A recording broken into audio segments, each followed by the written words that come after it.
भारत, एक ऐसी जमीन जहां दुनिया के सबसे ऊंचे पहाड़ भी हैं और मीलों तक फैले मैदान भी, जहां हजारों साल पुराने पठार हैं तो तपते हुए रेगिस्तान भी। तो चलिए आज इसी कमाल की कहानी में थोड़ा और गहरे उतरते हैं कि ये सब बना कैसे।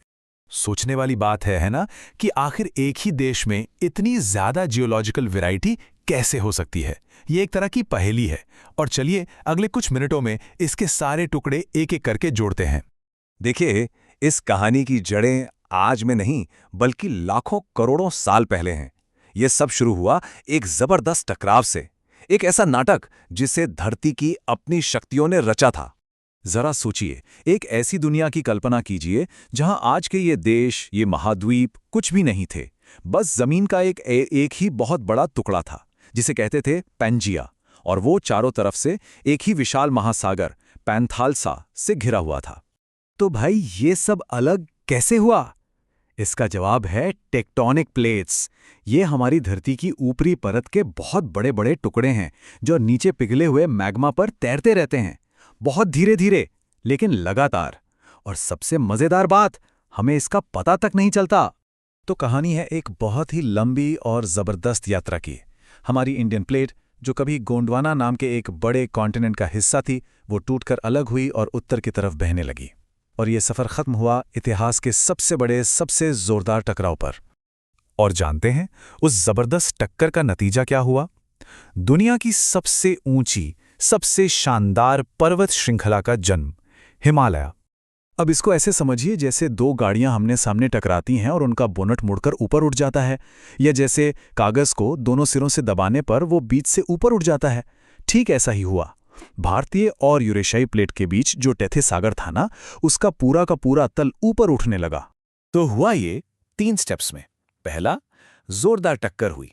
फिर समुद्र के नीचे की चट्टानें आसमान की तरफ उठने लगी और आखिर में इतना जबरदस्त प्रेशर पड़ा कि ये चट्टानें मुड़ गईं और बन गए वो पहाड़ जिन्हें आज हम हिमालय कहते हैं।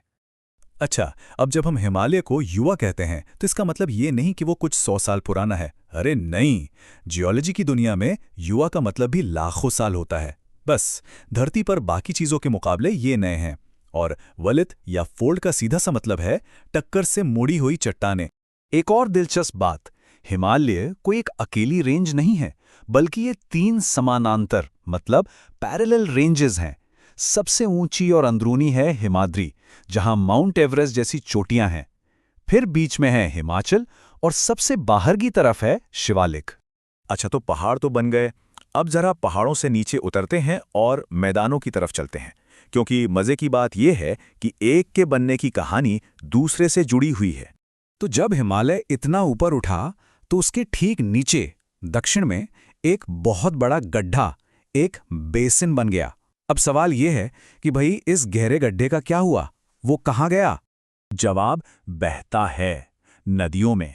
हिमालय से जो ताकतवर नदियां निकली, सिंधु, गंगा, ब्रह्मपुत्र, वो लाखों सालों तक अपने साथ उपजाऊ मिट्टी, जिसे जलोढ़ या एलुवियल सॉइल कहते हैं, बहाकर लाती रहीं और उस गड्ढे को भरती रहीं, भरती रहीं और भरती रहीं। और इसका नतीजा ये हुआ कि 7 लाख स्क्वायर किलोमीटर का एक बहुत बड़ा और अनबिलीवेबल रूप से उपजाऊ मैदान तैयार हो गया। सोचिए कितना बड़ा एरिया है ये, और पूरा का पूरा नदियों की लाई हुई मिट्टी से बना है। और इसीलिए इस इलाके को सभ्यता का पालना कहते हैं। अरे भाई, जहां उपजाऊ जमीन हो, भरपूर पानी हो, वहां इंसान नहीं बसेगा तो और कहां बसेगा भाई?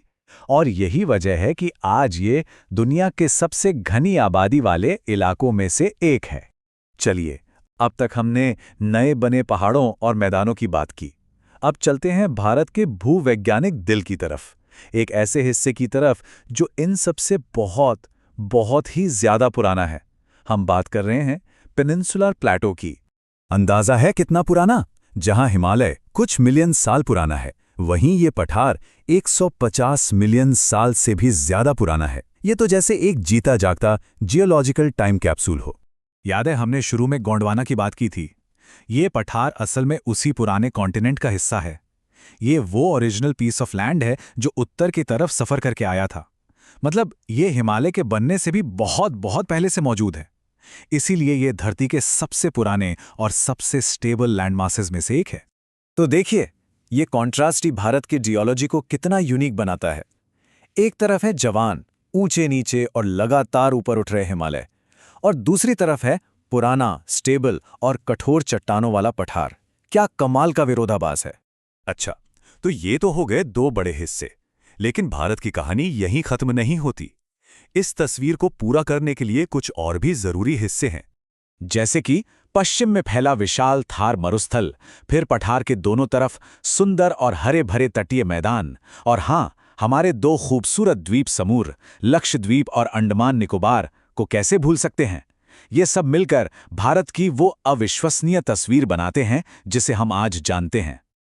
और अब एक आखिरी बात जो शायद आपको हैरान कर दे। ये पहाड़, ये मैदान जिन्हें हम एकदम परमानेंट मानते हैं ना, असल में वो लगातार हिल रहे हैं। हमारी इंडियन प्लेट आज भी हर साल कुछ सेंटीमीटर यूरेशियन प्लेट को उत्तर की ओर धकेल रही है। तो ये सोचने पर मजबूर करता है ना, कि आज से 5 करोड़ साल बाद भारत का नक्शा कैसा दिखेगा। इसी सवाल के साथ आज की ये भूवैज्ञानिक यात्रा यहीं समाप्त करते हैं।